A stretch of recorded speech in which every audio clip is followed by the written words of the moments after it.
किसान सिर्फ अन्नदाता नहीं, इस देश की रीढ़ है। आज वही किसान अपने हक के लिए सड़क पर बैठा है। न्यूज़ में आपका स्वागत है। क्या कहते हैं, आइए, ये महाराष्ट्र से आए हैं, इतनी दूर से अपनी परेशानियों को लेकर। इनकी क्या क्या परेशानी है आइए जानते हैं। कितनी सर्दी में, इतनी ठंड में, और इनकी इतना बड़ा इनके साथ में एक ट्रेजेडी हुई है। इनकी माता जी का देहांत हो गया है, लेकिन फिर भी परेशानियां इतनी बड़ी है कि इंसान क्या कहते हैं, जब उसके पेट के लिए कोई दाना ही नहीं होएगा तो वो जिएगा कैसे। इतनी बड़े मुद्दे को ये लेकर अकेले ही इतनी दूर यहाँ जंतर मंतर पे अपनी समस्याओं को लेकर आए हैं। आइए जानते हैं। इनकी माता जी के देहांत होने के बाद में भी इन्होंने परेशानियों को इतना बड़ा नाम देकर जब ये अकेले धरना करने के लिए आए हैं, तो मैं कहना चाहूँगी उन सभी देश निवासियों से कि आप भी इनका साथ दीजिए, इनका सहयोग कीजिए, और ये जिस धरने को यहाँ अकेले लेकर आए हैं उस मुद्दे को बड़ा बनाकर और आगे तक ले जाकर इनकी समस्याओं का समाधान में इनका साथ दीजिए। बोलिए सर, आपका नाम क्या है? शिंदे बाळासाहेब सदाशिव। आप यहाँ पर इतनी बड़ी परेशानी है आपकी, इस मुद्दे को अकेले ही लेकर आए हैं, और क्या कहना चाहेंगे कि किस परेशानियों का सामना करना पड़ा जो आपको यहाँ पर आना पड़ा? हम किसान हैं जी हम पर बहुत आपदा आती है जी और नैसर्गिक आपदा है जी और सुल्तानी आपदा है हम पर, जी। इसलिए आया हूँ मैं यहाँ। तो आपने इस परेशानियों को कहीं और बताने की कोशिश की? किसी ने, आपके कोई नेता अभी जो आपके वहाँ के जो विधायक हैं, आपने उनको ये परेशानियां बताई क्या? महाराष्ट्र सरकार को हमने आजाद मैदान पर बताई, तो वहाँ पर कोई सुनवाई नहीं हुई? नहीं सुनाई हमारी बात। तो फिर आपको यहाँ अकेले आना पड़ा? हाँ, तो यहाँ आपका साथ देने के लिए कोई और नहीं आया आपको? नहीं आया। आप अकेले ही इस मुद्दे को लेकर आए हैं? अकेले ही आया हूँ। तो आपको ये विश्वास है आप इस मुद्दे को लेके चल रहे हैं तो आपकी सुनवाई यहाँ पर होगी? आशा है मुझे होंगी। अगर नहीं हुई तो क्या आप दोबारा इस धरने के लिए आने की यहाँ पर प्रेरणा लेकर आए हैं, या फिर आज इस धरने को यहीं से थोड़ा सा बोल के चले जाएंगे? आज अकेला आया हूँ जी। कल पूरा महाराष्ट्र इधर आएगा जब सरकार ने बात नहीं सुनी तो।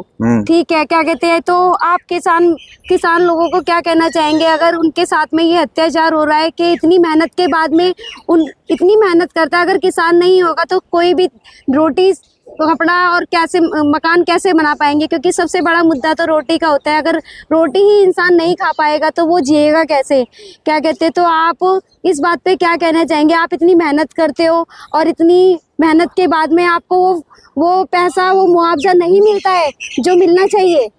मैं पहले सरकार से बोलता हूँ जी, फिर किसान से बोलता हूँ। जी, सरकार को हाथ जोड़ के विनंती करता हूँ, जी, स्थिर राष्ट्रीय शेती धोरण अपनाइए। जी, आयात निर्यात धोरण हमारे हित का, म्हणजे किसान के हित का कीजिए। और गलत है तुम्हारा आयात निर्यात धोरण। हमारे भाव, खेती माल के भाव गिरते हैं उधर, हमारे को बहुत परेशानी होती है। और किसानों को बोलता हूँ, किसान को एक संदेश देता हूँ, जी, इनको इकट्ठा आइए और सरकार से अपना हक मांगिए। यही विनती करता हूँ किसानों को। घर में बैठने से कुछ नहीं मिलेगा किसानों को। तो देखिए, ये अपने इस मुद्दे को लेकर आए हैं। किसान इतनी मेहनत करता है, इतनी मेहनत करने के बाद में उन्हें वो मुआवजा नहीं मिलता है जो मिलना चाहिए। तो मैं कहना चाहूँगी आप ही इनका साथ दीजिए, सहयोग कीजिए, और इनकी इस लड़ाई में वो हक दिलवाने के लिए और अपना हक पाने के लिए इनके साथ में आइए। नमस्कार। Thank you sir. नमस्कार साथियों, मैं Bablu Singh Kaderia, India 24 anti corruption news Jantar Mantar daily news में आपका स्वागत। आज हम पहुंचे जंतर मंतर पर किसानों के अधिकारों के लिए एक शख्स जो आए हुए हैं उनसे आइए हम बात करते हैं। सर, क्या नाम है सर आपका? शिंदे बाळासाहेब सदाशिव। जी, अहमदनगर जिला, अहिल्यानगर, महाराष्ट्र से आया हूँ। जी, क्या समस्या लेकर के सर आज जंतर मंतर आना पड़ा आपको? हमारे खेती माल को भाव नहीं ना, जी, इसलिए आया हूँ। ये जो आपदा पड़ती है ना, सरकार हमारी ओर ध्यान नहीं देती। जी, आपदा से बड़ी सुल्तानी आपदा है हम पर, वो सरकार की आयात निर्यात नीति धोरण सरकार ने अभी तक आपकी कोई सुनवाई नहीं की है? नहीं की साहब। तो आगे आज आप किस किस को ज्ञापन देंगे, और जो आप किसान आपकी वीडियो देखकर उनको क्या संदेश देना चाहेंगे कि आपके साथ जुड़े? मैं कृषि मंत्री से ज्ञापन दे चुका हूँ जी, और किसानों को ये संदेश देता हूँ, भाइयों जागो, अपना हक पाओ। किसान तो एक ऐसी चीज है, किसान अगर खेती नहीं करेगा तो इंसान जीवित भी नहीं रह सकता साहब। हमने भारत देश को स्वयं पूर्ण बनाया है जी अन्न धान्य के बारे में। हम सारे दुनिया को अन्न धान्य पुरा सकते हैं, मगर ये सरकार है ना, वो हमारी ओर ध्यान नहीं देती, हमारे को भाव नहीं मिलते, हमारे पंख छाट चुके हैं। जी, सरकार को क्या कहना चाहेंगे आज मोदी सरकार को? सरकार को हम विनती करते हैं, हमारे पीछे पहाड़ जैसे खड़े रहो, हमारे खेती माल को भाव दो। आयात निर्यात जो धोरण है तुम्हारा वो गलत है, वो हमारे हित का करो। हमें जो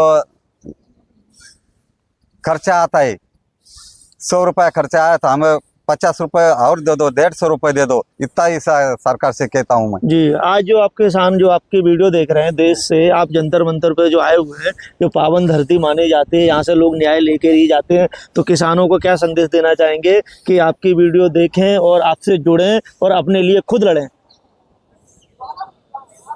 आप सब किसान, अब पहले बोल चुका हूँ, जागो, अपना हक पाओ, इनसे मांगने से मिलता है, घर बैठने से कोई नहीं मिलता।